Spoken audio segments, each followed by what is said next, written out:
샬롬. 대림절 네 번째 주간 임마누엘의 주님이 우리 성도님들과 함께 하시길 바랍니다.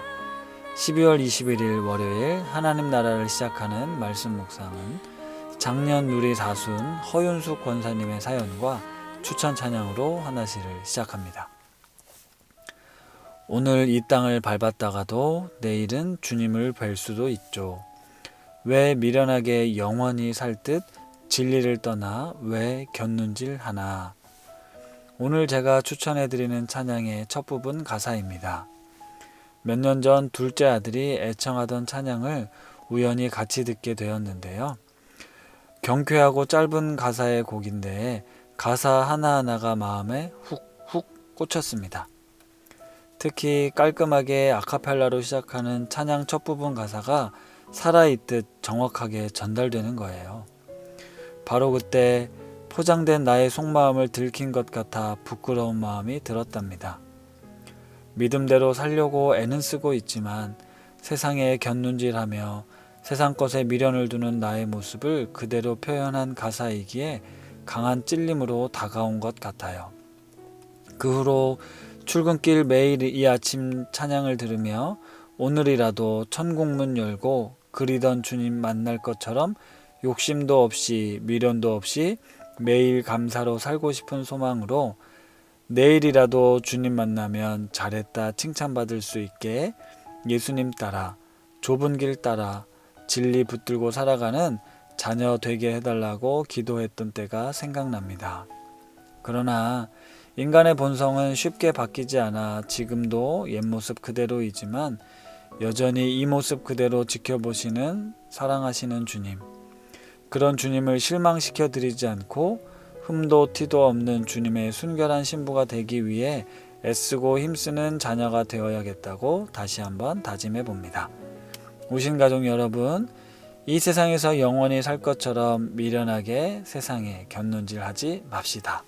사랑하고 축복합니다. 이렇게 보내주셨는데요. 월요일 아침부터 우리에게 들려주신 하나님의 말씀처럼 다가옵니다. 하나님 아닌 세상에 곁눈질하고 있었다면 다시 똑바로 주님을 바라볼 수 있는 하루, 특별히 성탄을 기다리는 이번 한 주간 주님을 찾고 구하는 시간들 되시길 바랍니다. 히즈윌이 부른 곁눈질이라는 찬양 들으신 이후에 허윤숙 권사님께서 말씀 봉독해 주시겠습니다. 오늘 이 땅을 밟았다가도 내일은 주님 뵐 수도 있죠. 왜 미련하게 영원히 살 듯 진리를 떠나 왜 곁눈질하나. 오늘 이 땅을 밟았다가도 내일은 주님 뵐 수도 있죠. 왜 미련하게 영원히 살 듯 진리를 떠나 왜 곁눈질하나.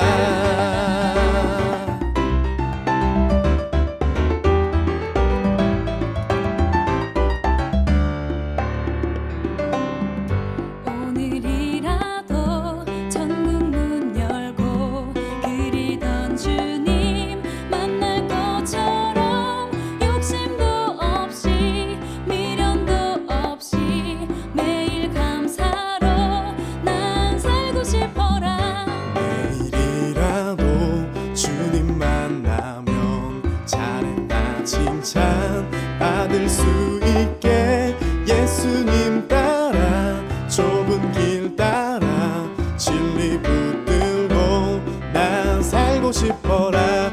오늘 이 땅을 밟았다가도 내일은 주님 뵐 수도 있죠.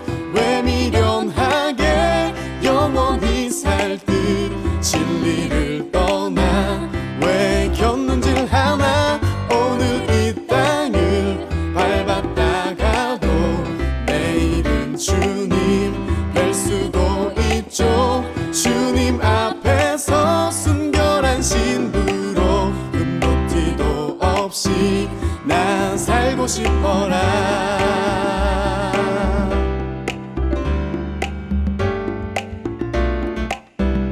곁눈 굶질하지 말자. 오늘 말씀은 베드로후서 1장 1절에서 11절 말씀입니다. 예수 그리스도의 종이며 사도인 시몬 베드로는 우리 하나님과 구주 예수 그리스도의 의를 힘입어 동일하게 보배로운 믿음을 우리와 함께 받은 자들에게 편지하노니 하나님과 우리 주 예수를 알므로 은혜와 평강이 너희에게 더욱 많을지어다. 그의 신기한 능력으로 생명과 경건에 속한 모든 것을 우리에게 주셨으니 이는 자기의 영광과 덕으로서 우리를 부르신 이를 알므로 말미암음이라. 이로써 그 보배롭고 지극히 큰 약속을 우리에게 주사 이 약속으로 말미암아 너희가 정욕 때문에 세상에서 썩어질 것을 피하여 신성한 성품에 참여하는 자가 되게 하려 하셨느니라.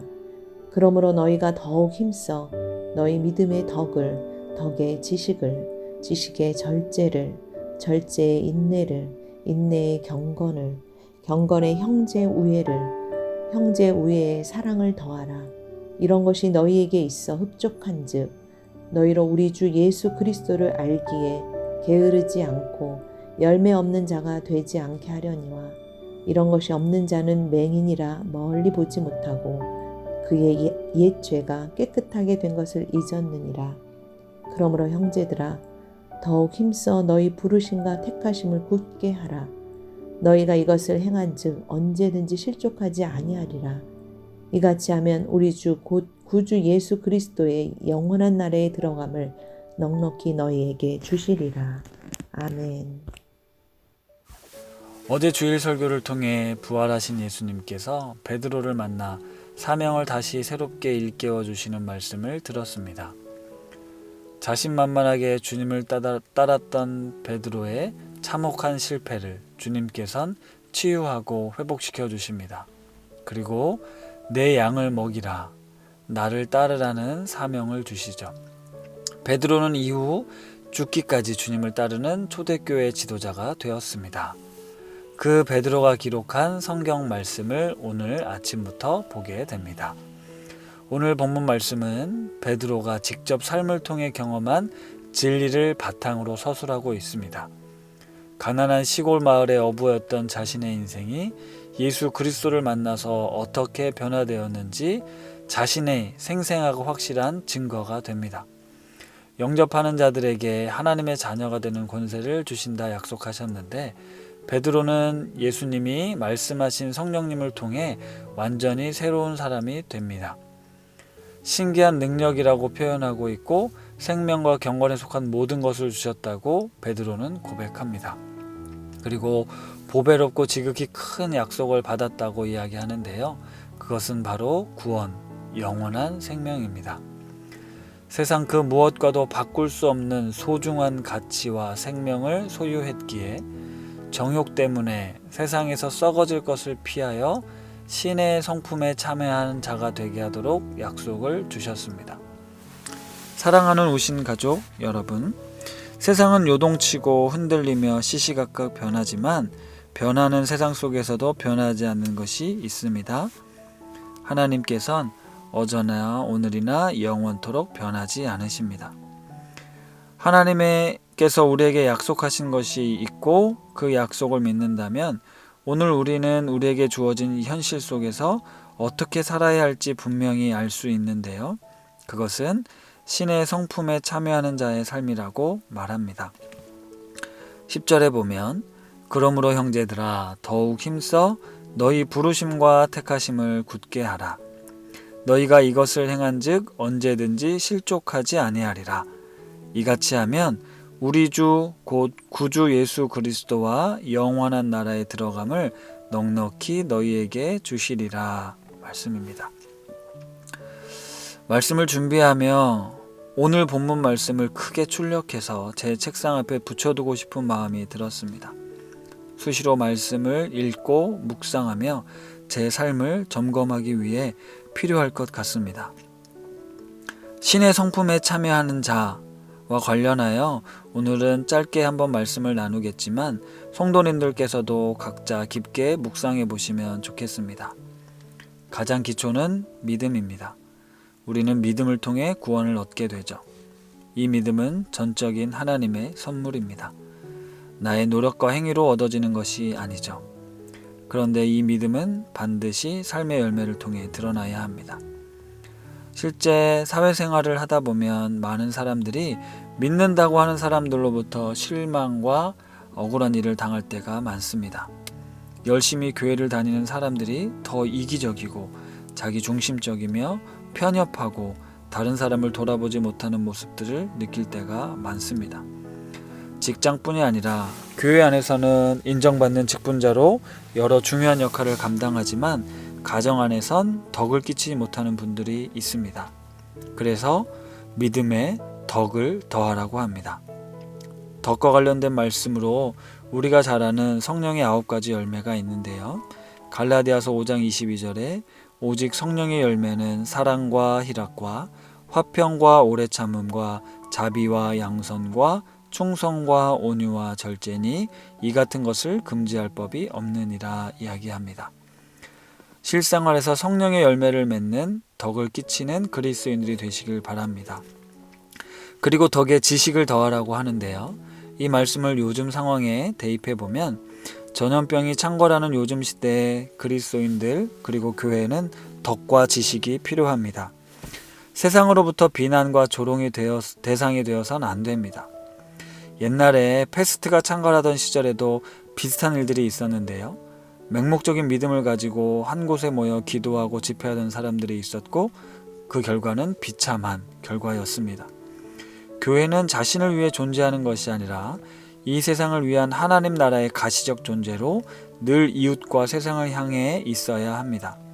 따라서 지금은 분명한 지식을 기반으로 지혜롭게 판단하고 행동해야 합니다. 신앙적 지식이 결여되면 맹목적이고 신비적인 것들을 추종할 수 있기에 우리는 하나님, 성경, 신앙에 대해서 그리고 세상과 사회에 대한 올바른 지식을 갖고 있어야 합니다. 그런데 이처럼 지식을 소유한 우리들에게 절제를 더하라고 합니다. 지식이 많은 사람은 자칫 하나님보다 자신이 더 앞설 때가 있기 때문이죠. 하나님의 자리를 자신이 대신하려고 합니다. 그런데 절제라는 게 참 어렵습니다. 우리 안에는 식욕, 물욕, 성욕, 명예욕 등 다양한 욕구들이 자리 잡고 있기에 절제라는 건 그리스도인들이 쉽게 다스리지 못하는 부분이라고 할 수 있는데요. 오래된 신앙인일수록 높은 자리에 올라갈수록 타인의 신앙에 걸림돌이 되지 않도록 절제가 필요합니다. 그리고 이어지는 덕목은 인내입니다. 스스로 절제하다 보면 내가 손해보는 것 같고 어리석게 느껴질 수 있지 않을까요? 내가 할 수 있는데 절제하다 보면 그런 억울한 마음이 들 수 있는데요. 하나님께서 이 모든 것을 알고 계시고 반드시 응답하신다라는 이 믿음이 우리를 인내하게 합니다. 그리고 이러한 인내를 이루기 위한 중요한 요소가 바로 경건인데요. 우리 힘으로 우리의 성격으로는 인내할 수 없죠. 경건이란 하나님 앞에 자신을 낮추는 것이라고 할 수 있습니다. 인내하는 과정 속에 유혹이 찾아오고 어려움도 아픔도 문제도 닥쳐오면서 우린 무척 힘들 겁니다. 그런데 그럴 때 하나님께 집중하도록 하나님의 얼굴을 구하고 그분의 음성을 듣는 것이 바로 경건인데요. 코로나19의 소식으로 매일같이 들려오는 이 불안한 상황 속에서 우리 주님을 바라볼 수 있도록 하는 것이 경건입니다. 그리고 이 경건에 이어서 나오는 덕목을 주목해 보시면 형제 우애를 더하라고 합니다. 어쩌면 어제 설교와도 계속 이어질 수 있는데요. 진실한 경건은 형제 우애로 나타납니다. 야고보서 1장 26절 27절 누구든지 스스로 경건하다 생각하며 자기 혀를 제갈 물리지 아니하고 자기 마음을 속이면 이 사람의 경건은 헛것이라. 하나님 아버지 앞에서 정결하고 더러움이 없는 경건은 곧 고아와 과부를 그 환난 중에 돌보고 또 자기를 지켜 세속에 물들지 아니하는 그것이니라 이야기합니다. 신의 성품에 참여한 자들의 삶이란 나를 넘어 이웃에게로 사람을 하나님의 형상으로 바라보고 돌아보며 돌보는 삶, 그것이 주님을 따르는 삶인데요. 형제 우애의 마지막으로 사랑을 더하라 합니다. 결국 주님께서는 우리를 사랑하신 그 아가페의 사랑으로 우리도 이 세상과 사람을 사랑하라 말씀하시는 것이죠. 이것이 영원한 나라에 넉넉하게 들어갈 수 있는 삶입니다. 오늘 우리 오신 가족들 모두가 이 신의 성품에 참여하는 사람들이 되기 위해 신앙의 목표를 세우고 하루하루 그리스도를 조금씩 닮아가는 성도님들 다 되시길 축복합니다. 말씀을 생각하며 기도하겠습니다. 하나님 아버지, 우리가 더욱 힘써 믿음의 덕의 지식을, 지식의 절제를, 절제의 인내를, 인내의 경건을, 경건의 형제 우애를, 형제 우애의 사랑을 더하는 신의 성품에 참여한 자들이 되게 하옵소서. 예수님의 이름으로 기도드립니다. 아멘.